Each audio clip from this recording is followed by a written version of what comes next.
Notre invité en studio, il a une longue expérience du militantisme et de la vie politique. C'est un des membres fondateurs du Parti écolo et ça a été aussi l'un des premiers députés élus à la Chambre pour ce parti. Il a été secrétaire d'État au gouvernement fédéral en 1999, en charge de l'énergie. C'est l'un des pères de la fameuse loi de sortie du nucléaire. Il a ensuite fait un petit passage par l'Afrique pour travailler pour les Nations Unies avant de revenir en politique belge. Il a été coprésident du Parti écolo pendant 3 ans et depuis 2012, il exerce la fonction de bourgmestre de Watermal-Boisfort. Nous accueillons Olivier Deleuze. Bonjour Olivier Deleuze, merci d'être avec nous. On reparlera du nucléaire dans quelques minutes, mais je voudrais commencer par des dossiers locaux, si vous voulez bien. La coopérative du Champ d'Écaille a donc annoncé la semaine dernière qu'elle acceptait finalement d'entrer dans une discussion où on pourrait bâtir des logements sociaux sur ce fameux espace du Champ d'Écaille. C'est la fin d'un long bras de fer ? Non, c'est une sage prise de position parce que la ferme du Champ d'Écaille, qui est une merveilleuse organisation qui fait de l'agriculture urbaine avec plein de gens, etc., a dit « Ok, d'accord, pour bâtir, mais en dehors de la zone où on a nos activités. » Et effectivement, il est possible de bâtir en dehors de leur zone, c'est une bonne idée.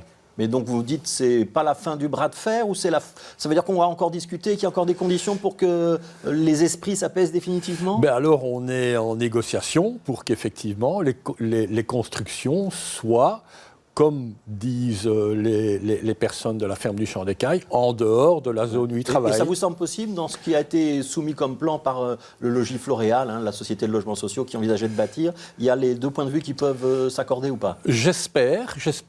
Vous savez que Boisfort, c'est la 5e commune de Bruxelles en matière d'argent qu'on donne au CPS. Donc il y a Bruxelles-Ville, il y a Saint-Josse, il y a Forêt, il y a Saint-Gilles, et puis il y a Boisfort, parce qu'il y a beaucoup de logements sociaux, et c'est bien qu'il y ait beaucoup de logements sociaux, et c'est une commune sociale. Mais c'est aussi une commune où les gens font de l'agriculture urbaine, il faut les deux. Ouais. Vous aviez menacé d'être du côté des zadistes si on construisait et que ça se passait mal, qu'il y aurait eu par exemple une occupation de terrain. Vous êtes quand même allé assez loin dans la défense du projet Champ d'Écaille. Je suis totalement défenseur du projet Champ d'Écaille parce que je trouve que ça fait du bien à tous les habitants, qu'ils habitent dans les logements sociaux ou qu'ils habitent dans les maisons aux alentours, dans ce quartier. Ouais, mais donc là, négociation en cours. On peut parler d'apaisement ou pas quand même ? Ou je vous sens un peu sur la réserve. En fait. Non, c'est-à-dire que les négociations sont en cours, donc l'apaisement, c'est quand il y a un accord. Donc, mais je mets beaucoup de temps et d'efforts pour que ces négociations aboutissent et j'espère qu'elles aboutiront. Oui, on aura quoi ? 30, 40, 50 logements sur ce site ou pas ? On va voir la fin des négociations. Pour moi, ce qui est important, c'est qu'il y a à la fois des logements sociaux et on a beaucoup déjà à Boisfort et c'est bien comme ça et de l'agriculture urbaine sur l'entièreté du terrain qu'ils occupent aujourd'hui. Alors, on va parler d'un autre sujet, la conférence des bourgmestres, dont vous êtes le président depuis le début de l'année. C'est devenu un lieu de pouvoir un petit peu occulte en région bruxelloise ? Est-ce qu'il y a quelque chose d'occulte en Belgique ? Je ne sais pas ce qu'il y a d'occulte en Belgique. C'est le lieu où les bourgmestres se réunissent un mercredi matin sur 2, comme ce matin par exemple, pour discuter de ce avec quoi on est confronté. Donc les 19 bourgmestres qui se réunissent tous les 15 jours, présidence tournante, en ce moment c'est vous, mais il y a des voix qui s'élèvent pour dire quand même que ça fonctionne un petit peu comme un contre-pouvoir, que ça pèse très lourd, que ça peut contrarier les options du gouvernement régional ou en tout cas de certains ministres régionaux. Tout ça sans qu'il y ait vraiment de contrôle démocratique ou de parlement. Vous répondez quoi ? Alors, il n'y a pas de décision. La conférence des bourgmestres, on ne vote pas et on ne vote pas des lois, etc. Mais quand les 19 bourgmestres se réunissent et qu'ils disent non, ça on n'est pas d'accord, ça a du poids. Parce qu'on a l'expérience du terrain, en fait. Quand les réfugiés ukrainiens arrivent, ils sont dans les couloirs de la maison communale, ils parlent ukrainien, il faut qu'on leur trouve un logement, il faut qu'on voit si les hébergeurs ont des casiers judiciaires convenables et ne sont pas dans des problèmes de mœurs et tout ça. C'est les bourgmestres qui font ça. Même chose pour le Covid, ceux qui doivent gérer les rues commerçantes avec les masques, etc., c'est les bourgmestres. Et donc vous avez une expertise de terrain ? Par la force des choses, en fait. Par la force des choses. Quand certains disent qu'il faudrait encadrer cette conférence des bourgmestres et dire ce qu'elle peut faire, ce qu'elle doit pas faire. Oui, mais ça c'est vrai. Ça, c'est vrai. Ouais. Oui, c'est vrai. Pour le moment, par exemple, il y a la conférence des bourgmestres et puis il y a un service d'études qui s'appelle Brulocalis. Il y a beaucoup de collègues qui pensent la même chose que moi. Je ne suis pas très original, là. Il faut fusionner les deux. Il faut simplifier. Mais que les bourgmestres se rencontrent pour discuter de leur expérience. Et qu'ils puissent éventuellement convoquer un ministre et lui dire ça, ce que tu as prévu, ça ne va pas. Alors, convoquer, on n'a pas le pouvoir de convoquer, mais c'est bien de dire à l'autre comment tu fais, toi, avec les trottinettes sur le trottoir. Ah, moi, je fais comme ci, moi, je fais comme ça. Je veux dire, par là, on s'échange nos expériences, quoi. Il y a une réunion aujourd'hui, vous avez parlé notamment des réfugiés ukrainiens. Il y a une demande qui est sortie de cette réunion, c'est que les frais d'inscription des réfugiés à la commune, ce soit pour la région, la note. Alors non, pour le moment... J'ai mal lu.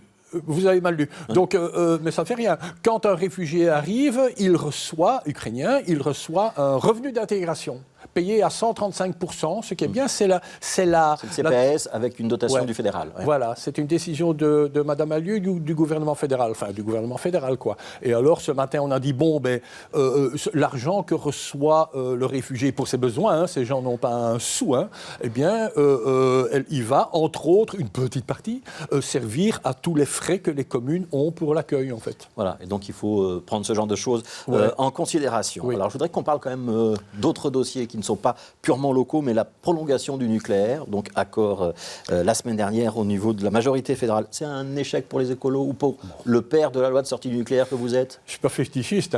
Je suis pas fétichiste. Vous avez expliqué tantôt que demain, le président Biden vient à Bruxelles. C'est une décision géopolitique. L'Europe, elle doit être plus forte. Elle doit être indépendante du gaz russe. 40% du gaz, on est dépendant à 40% du gaz russe en Europe. S'il n'y avait pas eu la guerre en Ukraine, on serait quand même sorti du nucléaire en 2025? Oui, je pense. Enfin, j'en sais rien, mais je crois, oui, je crois. Mais là, il y a des priorités dans la vie. Il y a une guerre en Europe. Donc, ça rebouscule toutes les priorités et je trouve ça parfaitement normal. Donc, vous êtes en phase avec la décision. Maintenant, c'est une prolongation jusqu'en 2035. Qu'est-ce qu'on doit faire au-delà? Il n'y a qu'une seule source d'énergie pour l'humanité, c'est le soleil. Je veux dire, soyons clairs. Il y a l'eau, il y a le vent. Oui, mais l'eau et le vent, c'est le soleil. C'est la même chose, en fait. C'est le soleil qui nous envoie de l'énergie, et puis cette énergie... Donc on doit passer au full renouvelable un moment ou un autre. Oui, bien entendu. Vous savez que le soleil, il nous envoie 8000 fois plus d'énergie au niveau planétaire que ce que l'humanité consomme. On est capable d'envoyer des gens sur la Lune. On est quand même capable de capter un 8 millième de ce que le soleil nous envoie. Donc ça, vous y croyez? C'est l'avenir à long terme? J'y crois. Je suis pas religieux, moi, mais je constate les chiffres. Mariam Almassi, elle a annoncé ce matin sa démission de la présidence de Groen, c'est le parti vert flamand. Ça vous surprend ou pas? Donc je l'ai appris comme vous, en le lisant ce matin, mais c'est un boulot de M4 petits points, être président de parti ou présidente de parti. C'est vraiment quelque chose de extrêmement... Vous l'avez été pendant 3 ans, co-président avec Emilio Joos. Je m'en souviens, et donc je comprends qu'à un certain moment, les c'est pas la conséquence du compromis fédéral sur le nucléaire, son départ? Bon, alors j'en sais pas plus que vous, mais je comprends qu'après un certain temps, être président de parti, ça gonfle, c'est dur comme boulot, c'est vraiment Vous le dur. referiez pas? Moi, je pense pas qu'on me le demanderait d'abord, donc j'aurais pas à dire non, en fait. Vous aviez mis un terme à votre mandat plutôt que prévu. Vous, c'était après un mauvais score électoral. Oui, on s'était pris une veste. Donc, c'était en quelle année? En 2014. Donc, quand un entraîneur a plusieurs défaites, ou a une grosse défaite, il faut changer d'entraîneur. C'est votre deuxième mandat de bourgmestre, Olivier Deleuze. Et mon dernier. C'était la question que je vais vous poser. Est-ce qu'il y en aura un troisième? Non.